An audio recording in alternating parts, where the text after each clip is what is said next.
How technocrats replaced empires, the hidden network behind the Commonwealth. This is episode 4 of the Lessons Untold series, How Modern Power Works. Today we look at how technocrats replaced empires and the hidden network behind the Commonwealth. Empires once ruled the world. They controlled territory, commanded armies, and governed hundreds of millions of people. At its peak in the early 20th century, the British Empire covered nearly a quarter of the Earth's land surface and ruled over more than 400 million people. But by the middle of the 20th century, that empire began to disappear. India became independent in 1947, Ghana in 1957, Nigeria in 1960, Singapore in 1965.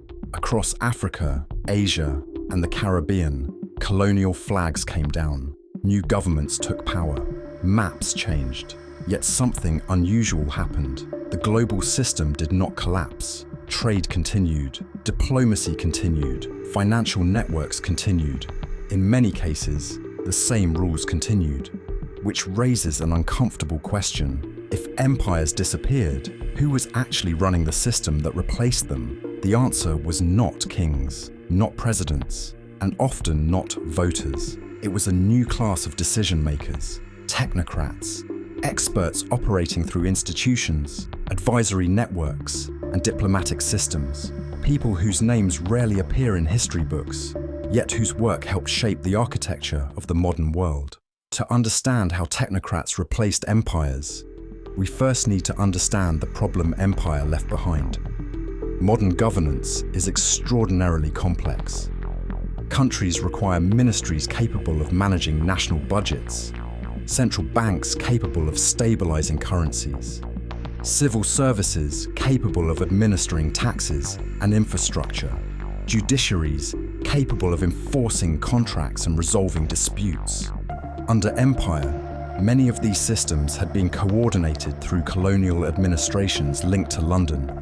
British officials trained at institutions such as Oxford, Cambridge, and the London School of Economics staffed bureaucracies from Kuala Lumpur to Lagos. Administrative procedures were standardized, legal frameworks followed English common law. Financial systems were connected to the City of London, which remained one of the most powerful financial centers in the world. When independence arrived, these structures did not disappear overnight. But the political authority behind them had changed.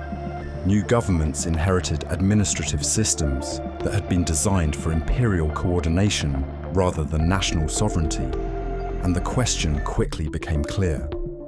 If empires disappeared, who would maintain the systems that kept global cooperation functioning? The answer did not come from armies or political speeches. It came from something quieter, the network that replaced empire. Part of that network emerged through the transformation of the Commonwealth of Nations. In 1949, the London Declaration redefined the Commonwealth as a voluntary association of sovereign states. But cooperation required more than symbolic agreements. It required organisation. In 1965, Commonwealth leaders meeting in London created a permanent coordinating institution, the Commonwealth Secretariat. Its first Secretary General was Arnold Smith, a Canadian diplomat who had previously served as Canada's ambassador to Moscow during the Cold War. Smith understood the delicate balance. The Commonwealth could no longer function as an extension of British imperial authority. It had to operate as a neutral coordinating system among independent nations. From its headquarters at Marlborough House in London, the Secretariat organised diplomatic meetings, facilitated development programs, and quietly mediated disputes between member states. But perhaps its most important role was invisible. It connected professionals. Civil servants from Nigeria could exchange policy experience with counterparts from Malaysia. Legal experts from India could advise Caribbean governments drafting new constitutions. Economists from Canada and Australia helped design development programs across Africa. Through these exchanges, knowledge travelled across continents, not through imperial command, but through professional networks. But the Commonwealth was only part of a much larger transformation, the rise of technocrats and the global systems they helped build. After the Second World War, a new architecture of global governance began to emerge. the International Monetary Fund, the World Bank, regional development banks across Asia, Africa, and the Americas. These institutions depended heavily on specialists, economists designing financial stabilization programs, engineers planning infrastructure development, policy experts analyzing agricultural productivity, trade systems, and industrial policy. One of the most influential figures in this new world was Robert McNamara, who became president of the World Bank in 1968. Under McNamara, development policy increasingly relied on economic analysis, technical planning, and large-scale institutional coordination. Meanwhile, central bankers in cities such as London, Washington, Ottawa, and New Delhi worked to stabilize currencies and manage increasingly interconnected financial systems. Technology accelerated this transformation. Jet aircraft allowed diplomats and leaders to move between continents in hours rather than weeks. Telecommunications networks, including transatlantic cables and early satellite systems, allowed governments to coordinate policy across vast distances. Power was no longer purely territorial. It was increasingly networked. And those who understood these systems became indispensable. Yet institutions alone do not determine outcomes.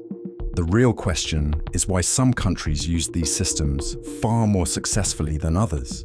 Singapore became one of the clearest examples.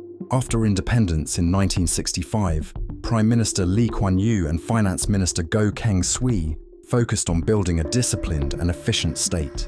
They strengthened the civil service, enforced strict anti-corruption policies, maintained fiscal discipline, and preserved legal structures that reassured international investors. The inherited system became a platform for growth.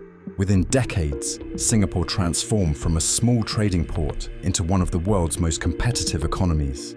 Other countries faced greater challenges. Political instability weakened civil services. Frequent leadership changes disrupted administrative continuity.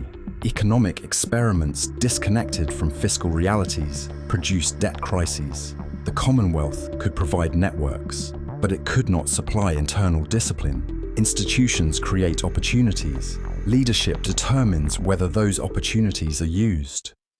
By the late 20th century, something remarkable had emerged. A world increasingly shaped by the invisible architects of modern power. Power was no longer defined primarily by territory. Instead, it flowed through systems, financial systems, legal systems, educational networks, professional communities that train generations of civil servants, diplomats, economists, and engineers. Universities such as Oxford, Cambridge, the London School of Economics, the University of Toronto, and the National University of Singapore became training grounds for administrators across the Commonwealth. Thousands of officials shared similar legal traditions and bureaucratic procedures. These shared assumptions made cooperation easier. Diplomats understood each other's methods. Lawyers recognized familiar judicial precedents. Economists spoke a common policy language. The empire had once governed through hierarchy. The modern world increasingly operated through networks, and technocrats became the architects of those networks. Empires once ruled through authority.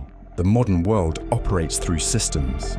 Those systems require people capable of designing them, managing them, and coordinating cooperation between nations. The technocrats who emerged after empire did not conquer territory, but they built the frameworks that made global cooperation possible.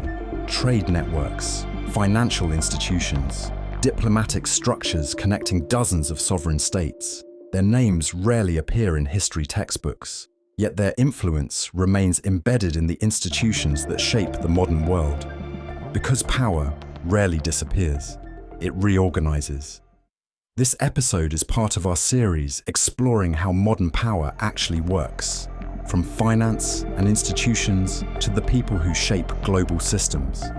If you missed the earlier episodes on how financial pressures ended the British Empire and how the Commonwealth replaced it, you can find them here on this channel.